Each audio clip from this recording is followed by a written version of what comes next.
Hello friends, आज हम आपको बहुत ही अच्छी और ज्ञानवर्धक कहानी सुनाने जा रहे हैं। कर्मों का फल। हम जो भी कर्म करते हैं हमें उनका फल भुगतना ही पड़ता है, ये हम सब जानते हैं। तो आइए कहानी शुरू करने से पहले चैनल को लाइक करें, सब्सक्राइब करें और शेयर करें। तो हम कहानी शुरू करने जा रहे हैं दोस्तों। कहानी के अंत तक हमारे साथ में जरूर बने रहना। तो चलिए कहानी को शुरू करते हैं। बहुत समय पहले की बात है। एक गांव में रघु नाम का किसान रहता था। उसके परिवार में सिर्फ रघु और उसकी पत्नी रहती थी। एक दिन वह किसान और उसकी पत्नी अनाज बेचने के लिए दूसरे नगर गए थे। जब वह अनाज बेचकर दूसरे नगर से अपने नगर आ रहे थे, दोनों अनजान शहर में एक सुनसान रास्ते से जा रहे थे। जब वह दूसरे राज्य की सीमा से निकले तो उन्हें रास्ते में कुछ डाकू मिल गए और उन डाकुओं ने उस किसान और उसकी पत्नी के पास जो कुछ भी था वह सब कुछ लूट लिया। और इस तरह किसान और उसकी पत्नी को डाकुओं ने भिखारी बना दिया। इसके बाद डाकुओं का गिरोह वहां से चला गया। डाकू तो चले गए, लेकिन किसान और उसकी पत्नी को लूटने के बाद वह दोनों चिंता में पड़ गए और सोचने लगे कि आगे क्या किया जाए। एक तो अनजान शहर, और अनजान शहर में दोनों का बुरा हाल था, क्योंकि अनजान शहर में पैसा ही सब कुछ होता है। किसान अपनी पत्नी को लेकर अनजान शहर की तरफ बढ़ने लगा। उसे यह चिंता खाए जा रही थी कि अब मैं क्या करूं और करूं तो करूं कैसे। वह इसी चिंता में चला ही जा रहा था कि नगर के बाहर एक महात्मा की कुटिया दिखाई दी। वह किसान अपनी पत्नी को लेकर कुटिया की तरफ चल दिया। जब वह कुटिया के पास पहुंचा तो उसे वहां पर एक महात्मा मिले, जो एक चबूतरे पर बैठे हुए अपने शिष्यों को प्रवचन दे रहे थे।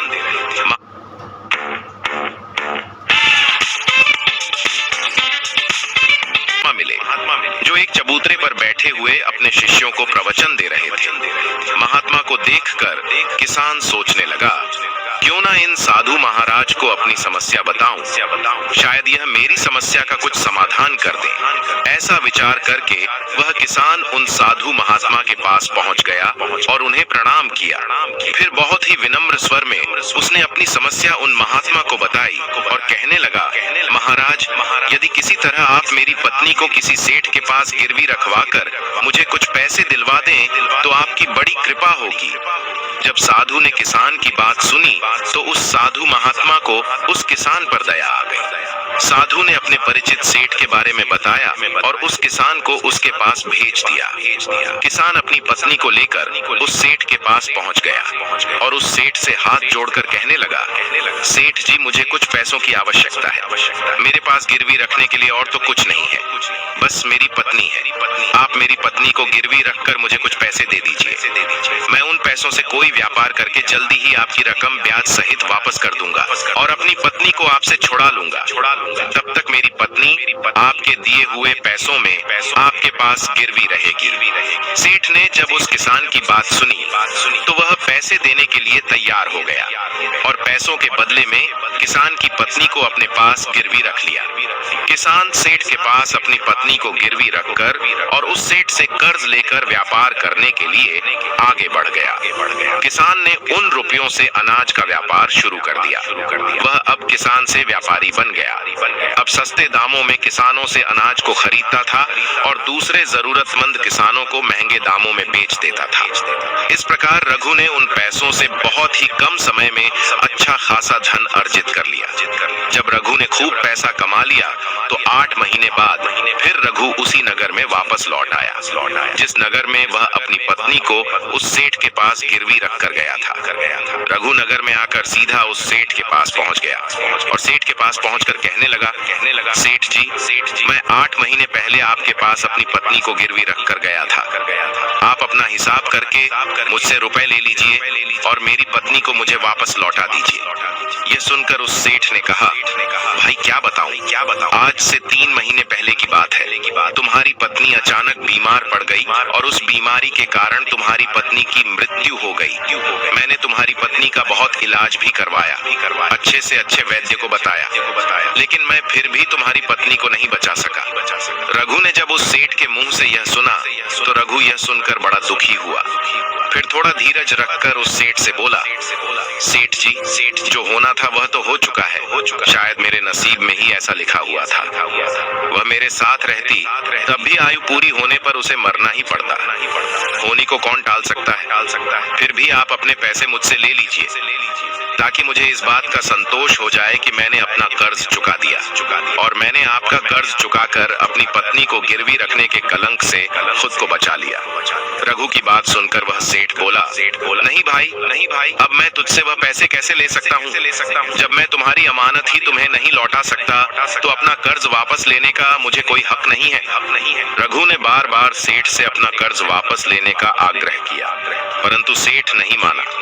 उदास भाव से रघु जब वहां से निकला तो रास्ते में फिर उसी स्थान पर पहुंच गया जहां पर वह उन साधु महात्मा से पहली बार मिला था। हमेशा की तरह साधु महात्मा अपने चबूतरे पर बैठे हुए अपने शिष्यों को प्रवचन सुना रहे थे। रघु भी मन की शांति के लिए वहीं पर जाकर बैठ गया और महात्मा के प्रवचन सुनने लगा। साधु महात्मा ने जब रघु को देखा तो साधु महात्मा उसे पहचान गए और उसका हालचाल पूछने लगे। रघु ने पूरा घटनाक्रम उन साधु महात्मा को बता दिया। वह साधु एक सिद्ध महात्मा थे। रघु की बात सुनकर उस साधु ने कहा, भाई उस सेठ ने तेरे साथ धोखा किया है। तेरी पत्नी निश्चित रूप से जीवित है। भाई तेरी पत्नी को या तो उस सेठ ने अपने घर में छुपा लिया है या फिर उस सेठ ने तेरी पत्नी को अपने किसी परिचित के यहाँ दूर किसी जगह पर भेज दिया है। अब तू ऐसा कर, यहाँ के राजा के पास चला जा और राजा के दरबार में जाकर प्रार्थना करना कि राजा साहब मेरी पत्नी को सेठ से दिलवा दो, क्योंकि इस नगर का जो राजा है वह बहुत ही बुद्धिमान व्यक्ति है। वह निश्चित ही तेरी पत्नी को उस सेठ पर जोर डालकर तुझे दिलवा देगा। उसके दरबार में ही तुम्हारा फैसला होगा। जब रघु ने उस साधु महात्मा की बातों को सुना तो रघु उस साधु महात्मा की बात मानकर राजा के दरबार में जाने के लिए चल दिया। रघु राजा के दरबार में पहुंच गया और राजा के दरबार में पहुंचकर राजा से गुहार लगाने लगा कि महाराज मेरी पत्नी को सेठ से मुझे दिलवा दीजिए। महाराज मैंने सेठ के कुछ धन उधार लिया था, बदले में अपनी पत्नी को सेठ के पास गिरवी रख कर गया था। जब मैं धन लेकर अपनी पत्नी को सेठ के पास लेने गया तो वह कह रहा है कि उसका देहांत हो गया है। वह झूठ बोल रहा है। रघु की प्रार्थना सुनकर राजा ने सेठ को दरबार में बुलाया और उससे कहा, सेठ क्या यह बात सच है कि यह किसान कुछ रुपयों के बदले मैं अपनी पत्नी को तुम्हारे पास गिरवी रख कर गया था। सेठ ने स्वीकार करते हुए कहा कि हाँ राजन, किसान की यह बात बिल्कुल सच है। राजा ने फिर कहा, तुम इसकी पत्नी को क्यों नहीं लौटा रहे हो। राजा की बात सुनकर वह सेठ बोला, कैसे लौटा सकता हूँ महाराज। मैंने इस किसान को बता तो दिया कि आज से 3 महीने पहले इसकी पत्नी की मृत्यु हो चुकी है। महाराज अब मैं धर्मराज के पास जाकर तो इसकी पत्नी को वापस नहीं ला सकता। राजा ने पूछा, कोई गवाह है तुम्हारे पास जो इस बात की पुष्टि कर दे कि इसकी पत्नी की मृत्यु हो चुकी है। तो सेठ बोला, जी महाराज इस बात की पुष्टि वह अच्छी तरह से कर देगा जिसने इस व्यापारी की पत्नी का इलाज किया था। वह 4 व्यक्ति भी इस बात की गवाही दे देंगे जो इसकी पत्नी को शमशान में जलाकर आए थे। उस सेठ ने यह बात इतने आत्मविश्वास के साथ कही कि राजा को भी उस पर भरोसा हो गया। तब राजा ने रघु से कहा, भाई अगर तुम्हारी पत्नी जीवित होती तो हम तुम्हें अवश्य दिलवा देते। अब तो हमारी भी मजबूरी है। इस प्रकार राजा ने रघु को समझा बुझाकर वापस भेज दिया। रघु फिर से साधु महात्मा के पास पहुंच गया और जो कुछ दरबार में राजा और सेठ ने कहा वह सारी बातें साधु महात्मा को बता दी। यह सब सुनकर उस ज्ञानी महात्मा ने कहा, मैंने राजा को इतना विवेकहीन नहीं समझा था। मुझे दुख है कि उसने तुम्हारे साथ कोई न्याय नहीं किया। उस राजा ने सेठ की बातों पर तो यकीन कर लिया और तुम्हें समझा बुझाकर मेरे पास वापस भेज दिया। अब तुम मेरी एक बात सुनो। तुम एक बार फिर से राजा के पास जाओ और उसे कहना कि सिर्फ 3 घंटे के लिए वह अपनी राजगद्दी पर मुझे बैठने का अधिकार दे दे। तब मैं राजा को बताऊंगा कि न्याय कैसे किया जाता है और न्याय किसे कहते हैं। रघु एक बार फिर से राजा के दरबार में पहुंचा और जैसा उस साधु महात्मा ने कहा था उसने राजा से कह दिया। राजा ने रघु की यह बात सुनी तो यह सुनकर राजा ने कहा, मुझ मुझे 3 घंटे के लिए राजगद्दी छोड़ने में कोई ऐतराज नहीं है। यदि ऐसा करने से तुम्हें न्याय मिल जाएगा तो मैं 3 घंटे के लिए उस साधु महात्मा के लिए अपनी राजगद्दी छोड़ दूंगा। तुम उन महात्मा को राज दरबार में ले आओ। रघु ने जब राजा के यह वचन सुने तो रघु साधु महात्मा के पास गया और उन साधु महात्मा को राज दरबार में ले आया। जब साधु महात्मा राज दरबार में पहुंच गए तो राजा ने अपनी राजगद्दी उन साधु महात्मा को सौंप दी। फिर राजगद्दी पर विराजमान होते ही साधु महात्मा के सामने उस सेठ को दरबार में प्रस्तुत किया और उससे कहा, सेठ जी, आपने कहा कि इस किसान की पत्नी आपके पास रहते हुए 3 महीने पहले ही स्वर्ग सिधार गई और आपका कहना है कि आपके पास इसकी पत्नी के मरने के गवाह भी मौजूद हैं। क्या मैं उन गवाहों से मिल सकता हूँ? फिर राजा बने साधु महात्मा के आदेश पर सेठ के गवाह पेश किए गए। सबसे पहले साधु ने उस वैद्य को बुलाया जिसने रघु की पत्नी का इलाज किया था। साधु ने वैद्य से पूछा, क्यों भाई, आपने ही हरीश की पत्नी का इलाज किया था? वैद्य बोला, जी हुजूर, मैंने ही रघु की पत्नी का इलाज किया था।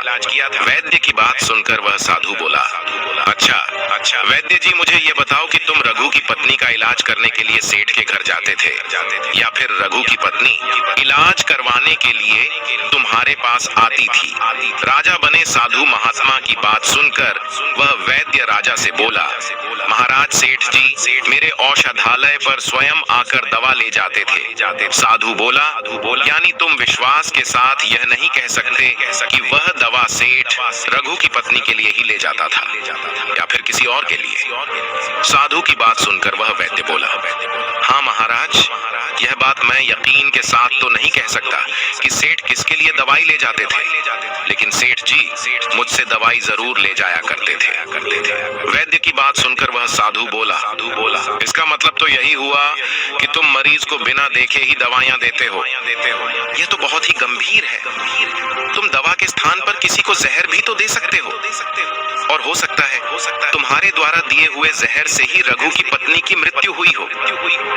उस साधु की यह बातें सुनकर वैद्य का चेहरा डर के मारे पीला पड़ने लगा और वह भयभीत स्वर में बोला, नहीं हुजूर, ऐसा हरगिज नहीं हो सकता। मैं अपने किसी मरीज को दवा के बदले भला जहर क्यों दूंगा? और इस तरह से मेरी सारी मान प्रतिष्ठा भी धूल में मिल जाएगी। वैद्य की बात सुनकर वह साधु महात्मा बोले, अब तो तुम ऐसा ही कहोगे।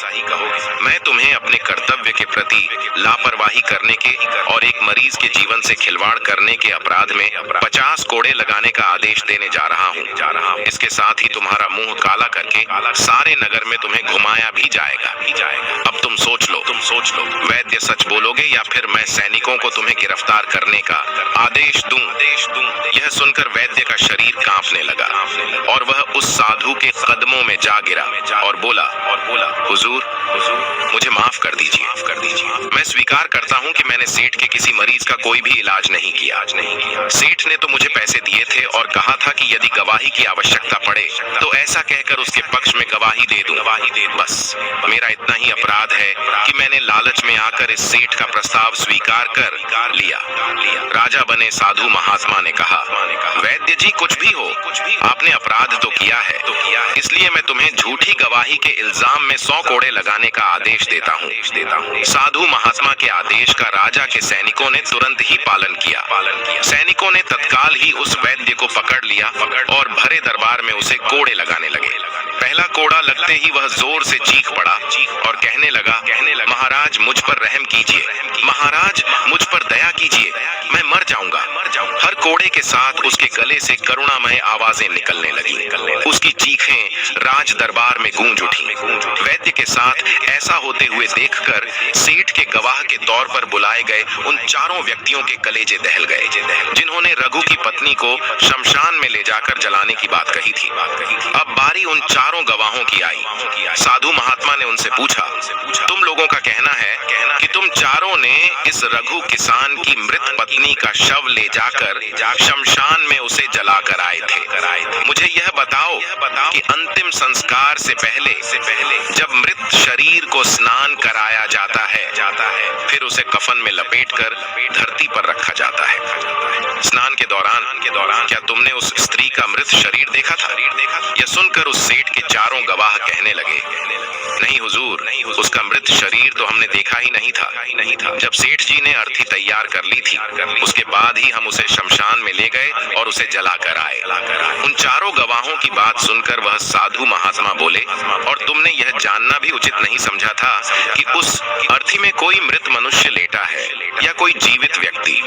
कहीं ऐसा तो नहीं किसी जहरीले पदार्थ से बेहोश व्यक्ति उस अर्थी में लेटा हो और उसे तुम शमशान में ले जाकर जलाकर आ गए हो? यह तो एक बहुत ही गंभीर अपराध है। इसके लिए तुम लोगों को मृत्यु दंड की सजा भी दी जा सकती है। वह चारों गवाह वैद्य की पिटाई देखकर पहले से ही भयभीत थे। जब उन्होंने साधु महात्मा के मुख से मृत्यु दंड की बात सुनी तो वह सुनकर उन सभी के हाथ पांव मानो बिल्कुल ही ठंडे पड़ गए। साधु ने विनय भाव से सेठ की तरफ देखा। जैसे ही उस साधु महात्मा ने सेठ की तरफ देखा तो सेठ का चेहरा ऐसे काला पड़ गया। साधु ने सेठ से कहा, सेठ जी, तुम्हारे पांचों गवाहों की तो पहले ही हवा निकल गई। अब तुम बताओ कि किसी की इच्छा के विपरीत किसी की पत्नी को जबरदस्ती घर में रखना और अमानत में खयानात के अपराध में तुम कौन सी सजा पाना पसंद करोगे? साधु महात्मा की बात सुनकर सेठ का चेहरा एकदम से सफेद पड़ गया। उसके मुंह से कोई बोल नहीं निकल सका। राजा बने साधु ने कहा, सेठ, इससे पहले कि मैं तुम्हें 10 साल का कठोर कारावास की सजा दे दूं, अभी भी समय है कि तुम इस रघु किसान की पत्नी को दरबार में हाजिर कर दो। सजा के डर से सेठ ने तुरंत अपने सेवकों को अपने घर भेजा और सेवकों को घर भेजकर रघु की पत्नी को दरबार में प्रस्तुत कर दिया। साधु ने सेठ से लेकर रघु को उसकी पत्नी सौंप दी और सेठ को झूठी गवाही के अपराध में 5 महीने की कैद की सजा सुना दी।